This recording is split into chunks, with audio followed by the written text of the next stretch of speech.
शिक्षण क्षेत्रातील सर्वात मोठ्या घोटाळ्याचा पर्दाफाश। साने गुरुजींच्या कर्मभूमीतून झी24 तासचा खळबळजनक इन्व्हेस्टिगेशन रिपोर्ट पहा थोड्याच वेळात।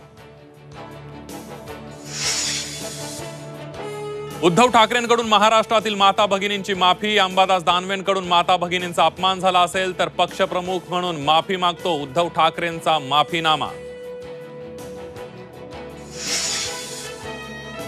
शिवराळ भाषा अंबादास दानवेंना भोवली। दानवेंचं 5 दिवसांसाठी निलंबन। चंद्रकांत पाटील यांनी विधान परिषदेत मांडला निलंबनाचा ठराव। विरोधकांची सभापतींविरोधात घोषणाबाजी।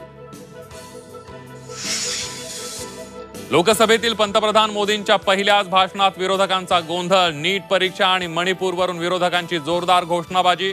तर हिंदू देवदेवतांचा अपमान सहन करणार नाही, मोदींचा राहुल गांधींना इशारा।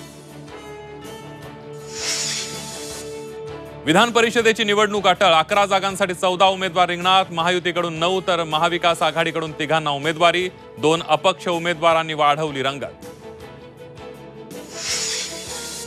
भाजपकडून विधान परिषदेसाठी पंकजा मुंडेंचा उमेदवारी अर्ज दाखल। फडणवीस, महाजन, मुंडेंची उपस्थिती।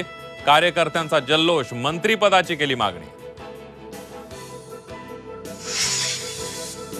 आणि अंतरवाली सराटीत मनोज जरांगेंचा मुक्काम असलेल्या घरावर ड्रोननं टेहळणी केल्याचा आरोप। गावकऱ्यांची पोलिसात तक्रार।